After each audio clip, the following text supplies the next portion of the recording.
All right, how are we doing? So back again. Now, just checking my stream there. Cool. Okay. So yeah, yesterday what we did was yeah, this is just a classic thing now, right? So yesterday what we did was we finished the tune and sent the pre-master over to Nick in Monochrome for mix feedback, which is basically his kind of preemptive thing where it comes to mastering. So essentially, if it's going to be mastered and there's some technical issue with it, he's basically going to he's going to get us to sort it out in the mix before we get him to do a master on it. So um of course, I then went and listened to the track on numerous sources, which I obviously, in hindsight, should have done pre sending it to him. I'm sure this is one of those things where he's like, "Oh, Jesus Christ!" But basically, yeah. What I listened to it. So I basically, right, my setup here is two Genelecs, so studio monitor pair. Genelec 8040s. They're 6.5 inch driver. Lovely, lovely, lovely speakers. Like very honest. The room I'm in is obviously completely untreated. It's just a sitting room, but it is carpeted, so there's not like a major echo in here. So it's decent. Like it's much better than like your average untreated room, let's say. But I wouldn't say it's in any way professionally treated or you know perfect. Really, it's pretty much just kind of it is what it is.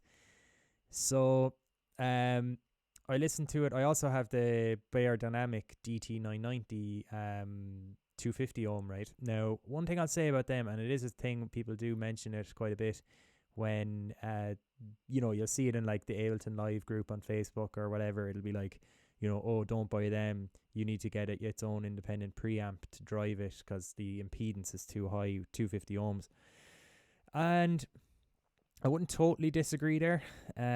Like I would say that like I'd have to have my volume at 10 nearly all the time to be kind of satisfied with the volume on it. And if you do anything like make all your tracks minus 6 dB to allow further headroom, you're kind of asking for volume, a lack of volume. It's gonna that's literally what you're doing. You're turning it down. Like so I found that they're great headphones. Really enjoy using them, and they translate very well when you mix on them, which is very unusual for headphones for me. But it's my first pair of open back headphones, so I guess it's meant to. Now, one thing I will say is I did look at a frequency curve from a response like off it, and basically basically what the crack is with it is it's majorly high shelved from about, I think it's from about 10k up, which is a very high frequency to be boosting from. But anyway, people do say that they're good to use with the SonarWorks. I've never used that, but it's one of those things that I've just been like, I've always been in untreated rooms, which maybe, like now the headphone thing is its own thing, right? Now that's kind of like universal. It just, if you have a pair of headphones, you put in the model on it, it should have like a curve for them, and you're basically sorted straight away. Now, the thing that I will say here is that the SonarWorks Studio monitor version, where you have like a mic and it just creates these impulses, and you just basically just hold the microphone in your listening position and all around your room, and essentially what it does is it just puts a curve on your you set it as your audio out, so it treats your room essentially for just standing waves, shite like that. But basically, where I'm going with this, I suppose, is that I did happen to use my trusty HD25s there. See them? Yeah. And these are quite okay. A bit of a love-hate relationship with these headphones, right? I used them for DJing for years. Like I think I was gigging for about, say, from about 2013 to about 2017, say. Pretty much 3 to 4 times a week. Now, for that kind of work, brilliant. They clamp, not clamp, but they're on ear headphones. So there's a good bit of there's a fair bit of, say, blocks out outside noise. That's what I'm trying to say here.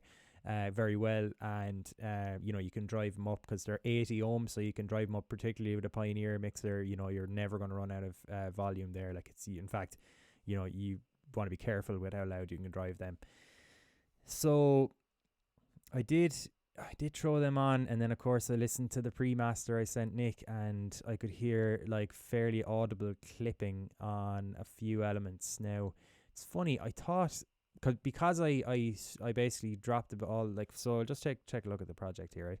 So as of yesterday, everything was separated into 4 groups. I did a fair bit of subtractive EQ on these elements, just to basically get rid of any resonant peaks, and also to kind of just to clean up any. See, I was feeding a lot of it through saturator before, and the saturator will say if you've got like, it'll basically cause low and additional high frequency harmonics. So essentially what I was doing was, I could put a clap through it that was high pass, and it could come out and there could be some sub frequencies on the clap channel then when you actually exported it, and that's all just purely because the saturation is bringing up anything that was very low in your mix, which is one of the reasons you do the whole resonant peaks, and just kind of neutralize them. But also I do then high pass everything as well.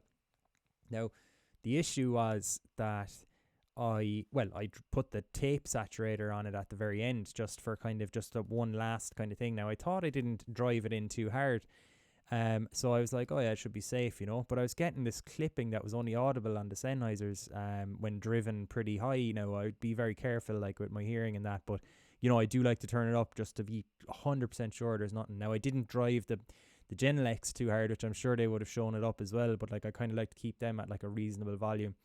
So yeah, basically I could hear all this clipping on a couple of elements. Now it was on this Anna 2 synth, which the actual patch itself is very much velocity sensitive for the cutoff of the frequency filter, right? So like low pass frequency. So if you basically strike a key on your MIDI controller very hard, and it's a high velocity rate, what happens basically what happens is it would open up this and could give the illusion of like a clip or kind of like a harshness. Now I'm not too sure where this happened in the mix, right? So I was like, so because I turned off the tape and it wasn't happening. So I'm like, at what point of my production did I cause this clipping? And part of me thinks it might have been in the previous stage here, right? So what I'm going to do is I'm going to walk through this whole thing, obviously, but I'm going to go to my previous projects. So I'll go projects, go to live stream jams, jam 1.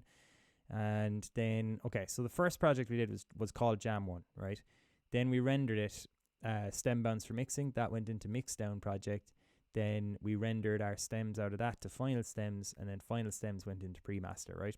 So what I'm going to do is I'm going to go into this stem mix one, and I'm going to have a quick look and see, did I potentially cause the issue on this? So I'm going to drop it in here. We're going to have a listen. Now there's 2 major elements here, 3 elements that were like clipping that I was like, oh Jesus. First one is the Anna 2. Second one is the Rhodes that is just filtered quite a bit. So there's just like a constant kind of resonance, and I'm just going to group the previous render, call it old. Now so yeah, the Rhodes, I think it's like when you bring the resonance up, it's going to be more likely for it to clip there. So what I did was I just basically just dropped this back in to see if it was in this section. Now if it's in this section, we know we need to go back another one, and then if it's in that section, we need to go back another one. So look, these are all these kind of things that you probably should 100% have done before you send it to a mastering engineer. But to be honest, I didn't really hear them until I actually had the other headphones on and I had sent the pre-master to him. So what I'll do is I'm going to tweak the things that I'm actually not happy with in the pre-master I sent to Nick. He's currently analysing it as far as giving me mix feedback. So if he said to me now, like, he might perceive those clips as intentional, he could be like, oh yeah, this guy just wants to have like a lo-fi sound. Now I do love lo-fi and all that, but the clipping that I did in this does not quite sound like lo-fi. It just sounds like an actual mistake in the mix, sounds like I kind of fucked up, and I did. So I'm going to fix the Rhodes, I'm going to fix the choir stab, and I'm going to fix the Anna 2 one. Now the Anna 2 one I actually did, to be honest, already. Anna 2, you'll see there's loads of just chops gone in. I basically just went back and I just found it's basically just alternating randomly anyway, like bar the odd kind of time where it's breaking down and the filter cutoff is like the low pass is closing off on it, so it's just kind of getting deeper and deeper. The rest are all velocity sensitive, so it kind of depended on the time when I made it. So what I'll do, I fixed that, so I'll leave that one, right? I'm going to go through our roads, and I'm going to go through our, the other one was the stab, and then I'm going to basically listen to them in this old version here, see if they're fine. If they are, grand, I'll drag and drop it up here and balance it, leave it at that. If there's any issues with the ones in here, as I said, we'll have to go to the other project. So yeah, I will do all this, and then I'll save the project, and I won't do any more, because the other parts that I want to do to it are all going to be on the basis of Nick's feedback. So if he says to me like, oh, your kick, now I felt like the kick was too stompy, so I actually went into my EQ and I took down a good bit of it. Like this notch was not here at all, so I took 6 dB out of 45 hertz there with a fairly, like, it's a pretty wide curve there. Like, so what I'd be thinking is he might come back to me and be like, yeah, it's what's going on the low end. And if he says that, I'll be like, grand, yeah, look, I've actually tweaked that to the point where I think I'm happy with it. So yeah, that should be grand. But I think that's all he'll say. I don't think the rest of it. Now, he might bring up the clipping, he may not. He might think it was a creative thing. He may bring up the kick, I'd say, definitely, because it's just pure mud, really. Yeah, it's one of those things, like, you know, you'll get to this point of making your tune, and then you'll be like, oh yeah, this is pretty much done. You listen back to it and you're like, oh god, oh no. Now, maybe you don't think that, or people who are external, but I think anyone who's followed this full channel, like, stream series, first of all, will probably hear it. But either way, I'm going to do the things that I should have done pre-sending it to Nick. Going to save it, then I'm going to basically get the feedback from Nick and put his changes into practice, and then send it back over to him, and then I'll just give him the green light straight away. I'll be like, yeah, go straight into mastering that, and should be good to go. So look, I'll mute this and I'll get stuck in, and then come back to you in a few minutes, and we'll see what we're after doing.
So I dropped in the tracks there from for the other, like for the original Rhodes track and the original M1 Choir Stab one, and it seems to have cleaned it up now. That was me listening to the Genelex there. So what I'm going to do is I'm just going to literally pop on my Biodynamics, drive it through them, listen to it, see if there's any weirdness, and if not, it should be grand.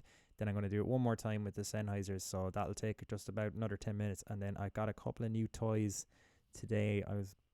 Like if I was making a clickbait title for this, it'd be I was very, very bad today. And then it would be me pulling one of those faces that only YouTuber, just, those, that head, that pure like click on my video please head. That would be this video's clickbait.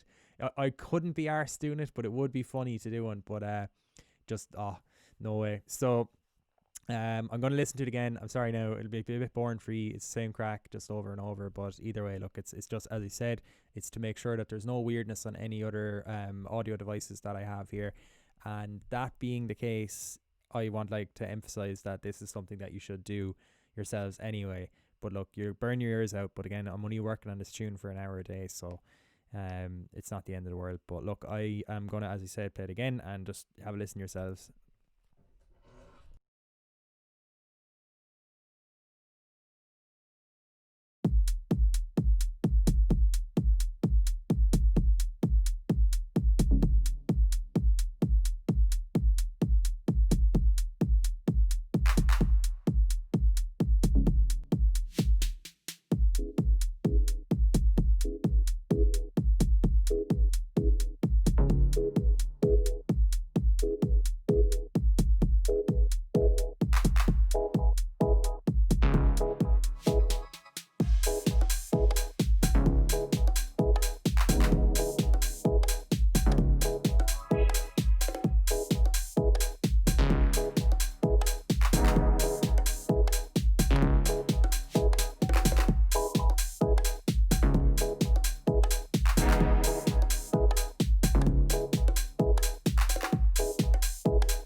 Ooh, a very warm welcome to Bonsoir.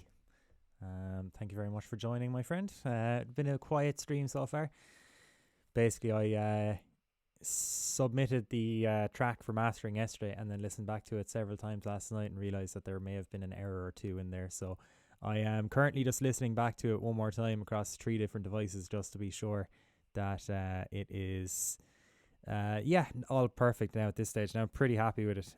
Pretty much think it's spot on. So what I'll do is I'm actually gonna start messing with something else here for the crack and just see what happens. But do join in the comments and feel free. It looks like you're posting Eric's face. I don't know what those faces are, who they are. Creamawk. But my God, they do look like that picture of Eric when he's absolutely bollocks.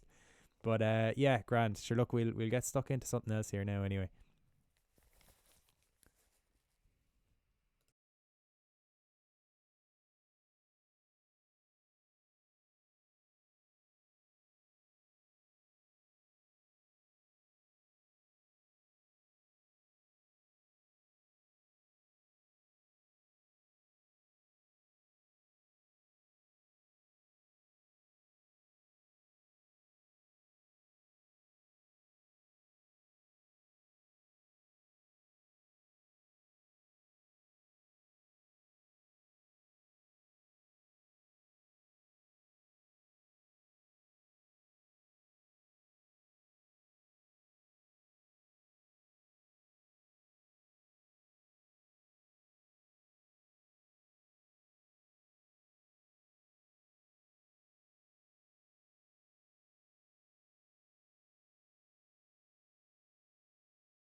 I was muted for a long time there. I'm an idiot. Whoops. Anyway, so look, we've sent that over, and we are going to. Oh, that's so annoying. God damn. Anyway, look, what I'll do is I was just saying there that I was using the Fab Filter plugins, so I'm new to them, and we're going to drop a few of them onto. Yeah, sorry, wrong folder. So we're going to basically just go to our new samples here that we have, and going to go to audio effects. No, instruments. Sorry, now I'm thrown off because of my balls up. Okay, so we're going to make a drum rack here. So we're going to go plugins. Nope, we're not. We're going to go samples and thing. Then we're going to have a listen to some of Eric's lovely samples. So this is all courtesy of Les Unts. He happened to donate me some samples. So let's have a listen.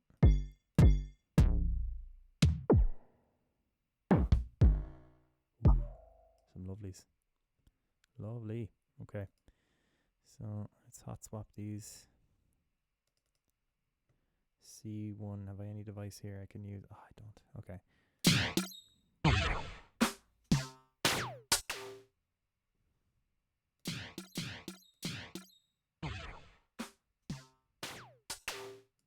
Crazy. Interesting how they have them like arranged, like as banks. Like there's tons of very normal usable ones, and there's like all sorts of crazies.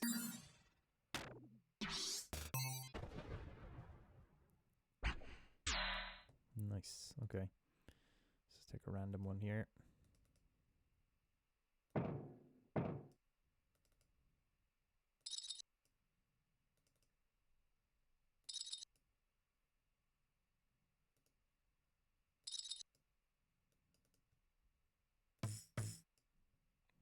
Interesting. These ones.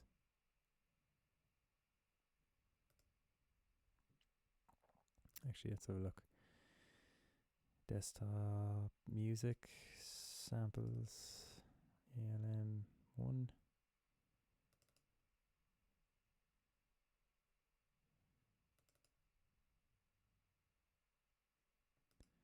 There she is.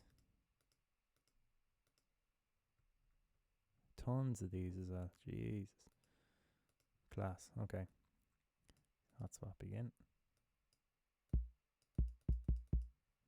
Kicks. Just kicks, is it? Oh, 808 snare. Some nice sounding one shots. Cool. Class. Oh, I think this must be just all 808. Yeah, cool. Nice to have variation of 808 stuff, especially with the Rolling Cloud 808 being just, you know, just the pain and heartbreak that it is. Anything that means I can not use Rolling Cloud. This, look, honestly, I went for that Fab Filter bundle, and I went for, nice, to get me out of the Slate Digital world. Not that I have any problem with it, except for iLock, but I just, oh god, subscriptions are great if you, they're really handy if they work nicely, and unfortunately the two, that's nice, right? Okay, settle on something here, right? So we're going to say 909 ride. Throw her up there, and let's see. So we have, I think, okay, so ones seem to all be kicks. That's a pretty nice one. I'm gonna swap it though.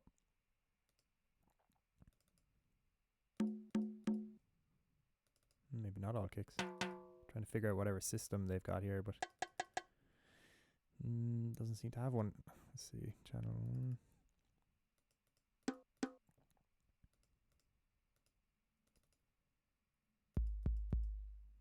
Nice. Yeah, for this one. Cool. Okay, getting some gnarly ones.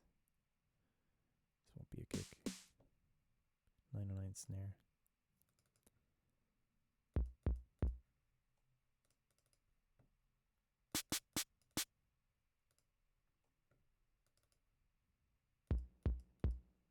Cool.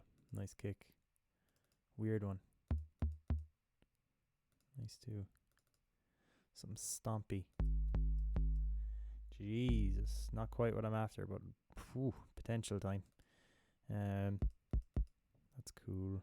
Loads of those kind of fluffy, scooped ones.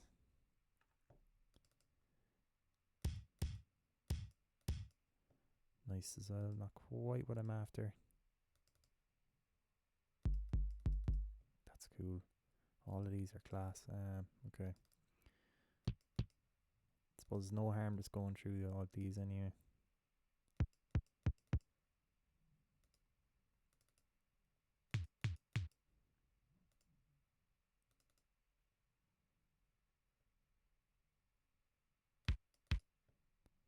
Kind of Lindrum sounds too. Nice.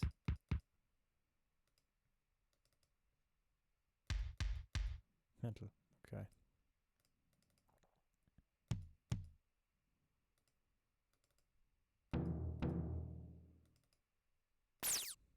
Into some weird territory here.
Right.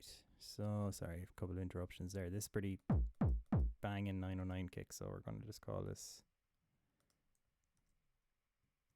909 kick.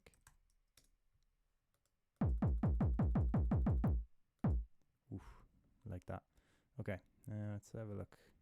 So, have a look for a clap of sorts. So, see if we can get. This one could be decent.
some crazy ones in here.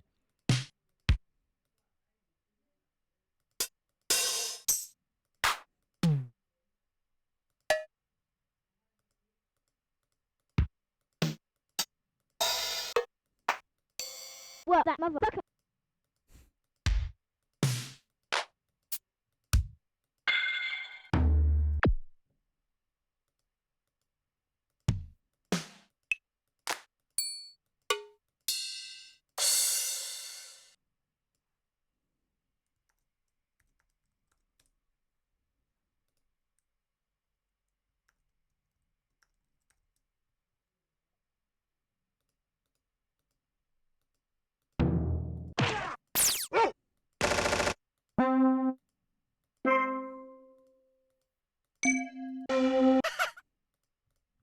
Okay, I think we could be getting out of drum territory here.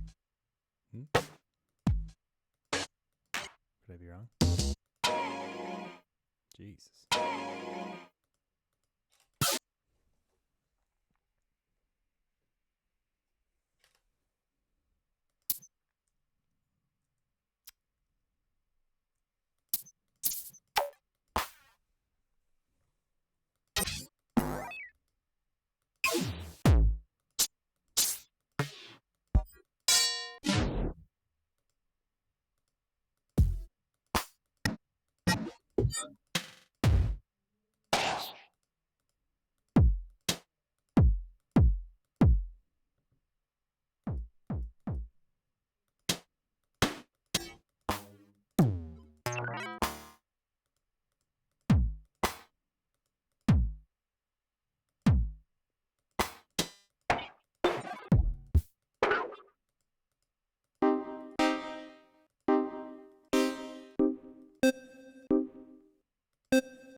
Interesting.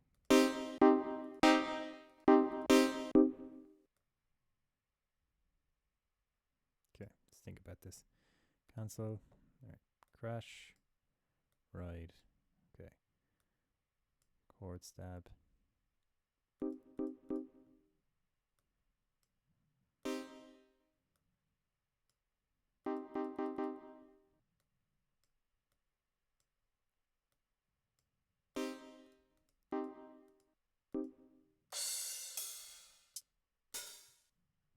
Cool. Okay. Now what I'll do is just make a little jam here, just for the crack, and see what we can come up with. Should be nothing too groundbreaking, but it'll be a crack anyway. So I'm going to throw this MPC swing, and then drop the kicks, and a snare. No, actually, John, clap. And just put in some ghost snares and open hats. Oops. And let's see what this is like first. Anyway, I should have renamed all of them, but anyway.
This is nuts.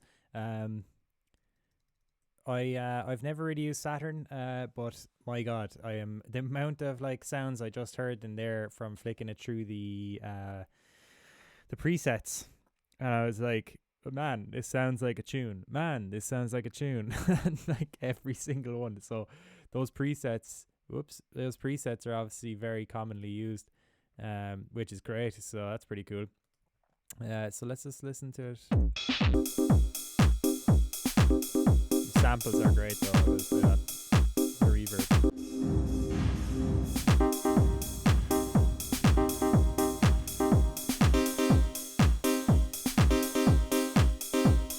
Yeah, it's all very good. Deadly. Grand. Well, look, we're over the hour, so I did make a bollocks of this earlier in that I was chatting away for a minute or two without any without any audio. I had forgotten to record an Ableton Reaper, so whoops. Should really, God, a flashing light would be handy for that one. I must I look into doing it with the MIDI controller again, but it was causing a bit of hassle there, so and I wasn't arse fixing it, but I'll get to it. Yeah, so now that I've bought those plugins, the Fab Filter ones, I am very, very tempted to just go through my default template and remove all of these from here and create a new one. So that could be enough. That could be something for us to do tomorrow, and hopefully we'll have some info from Nick at that point. Either way, if there's changes to be done and I have it back by tomorrow, I'll go through with them tomorrow. If there isn't any changes and he's happy with the tweaks that I did in my new pre-master, then what I will do is just go through these, as I said, tomorrow with the new plugins. And yeah, so I suppose that's it for today. Trying to think, is there anything else? I don't think so. I have not done any other bold things as far as purchasing stuff today. But yeah, tomorrow could be different. So look, what I'll do is I'll save that and we'll come back to this tomorrow and we'll look at Jam 2. Can be just spend an hour going through our nicest kind of preset sounds on the reverb, sends, all the rest there. And I think chorus, is that kilohertz? No, I think that's, yeah, it is, yeah. Might have to use the default one. We'll come back to it anyway, see what the crack is. But yeah, look, that's enough for today. And yeah, thanks very much for joining.